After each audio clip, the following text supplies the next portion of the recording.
उत्तर प्रदेश में समाजवादी पार्टी के social media cell द्वारा डिप्टी सीएम ब्रजेश पाठक के खिलाफ की गई आपत्तिजनक टिप्पणी का मामला अब तूल पकड़ता जा रहा है। इस विवाद ने सियासी हलकों में हलचल मचा दी है। जहां एक तरफ सपा और बीजेपी के बीच आरोप प्रत्यारोप का दौर जारी है, वहीं दूसरी तरफ डिप्टी सीएम ब्रजेश पाठक ने सपा प्रमुख अखिलेश यादव को करारा जवाब दिया है। अब ब्रजेश पाठक के वकील ने सपा के खिलाफ मानहानि का मुकदमा दर्ज करने की चेतावनी दी है।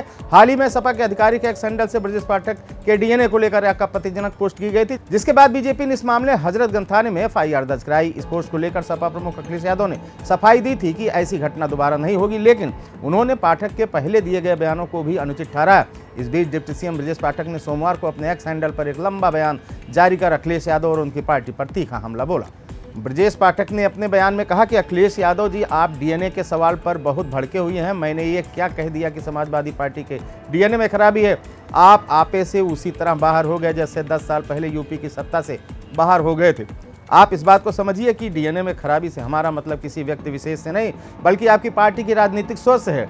डीएनए में खराबी का मतलब यह है कि आपकी पार्टी की राजनीति की बुनियाद ही जातिवाद और तुष्टीकरण से टिकी हुई है और आज भी टिकी हुई है। समाजवादी पार्टी ने सबका साथ सबका विकास की बात की ही नहीं। बीजेपी नेता ने लिखा कि आपकी प्राथमिकता ही हमेशा वोट बैंक की राजनीति की रही है।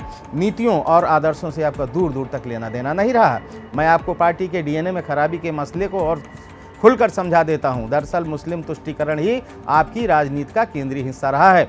आप किसी भी राजनीति विज्ञानी से बात कर लें, वो आपको समझा देगा कि आपकी पार्टी का जन्म ही मुस्लिम तुष्टीकरण के डीएनए के साथ हुआ है और आपकी पूरी की पूरी राजनीति की दाल रोटी भी यही है। वो चाहे शिक्षा नीति हो, नियुक्तियां हो, कानून व्यवस्था के सवाल, आपकी सरकारों ने बार बार एक ही वर्ग विशेष को खुश करने के लिए बाकी समाज की अनदेखी की है। इससे समाज में विभाजन और अविश्वास की खाई और गहरी हुई है। उन्होंने अखिलेश पर आरोप लगाया कि आपने बतौर मुख्यमंत्री अपने सिग्नेचर से आतंकियों से जुड़े 14 केस एक साथ वापस लिए ताकि आपकी पार्टी के मुस्लिम तुष्टीकरण वाले डीएनए को खाद पानी मिलता रहे।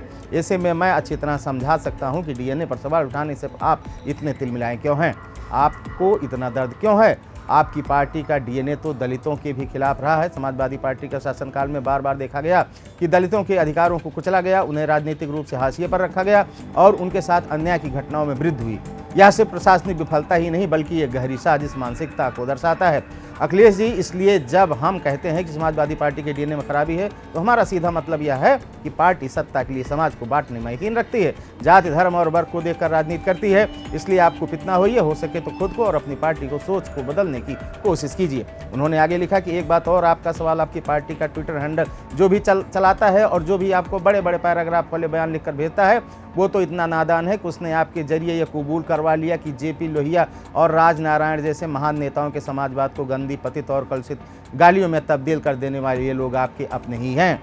आपने खुद लिखित रूप में यह कबूल कर लिया है कि आप पार्टी स्तर पर उन लोगों को समझाएंगे। डिप्टी सीएम ने लिखा कि अब भी कोई शक, कोई संदेह बचा है कि क्या आपकी पार्टी का डीएनए ही खराब है।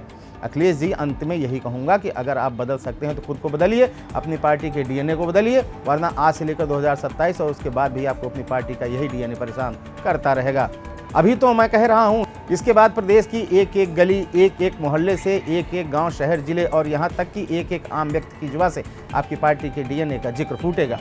किस किस को गालियां देते फिरेंगे आप, सो अपना चेहरा साफ कीजिए, आईने से मत झगड़िए। उम्र भर गालिब यही भूल करता रहा, धूल चेहरे पर थी, आईना साफ करता रहा।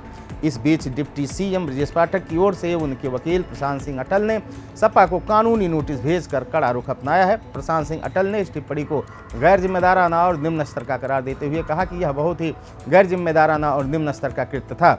यह बेहद दुर्भाग्यपूर्ण है कि ऐसी बातें सार्वजनिक मंच पर सामने आई हैं।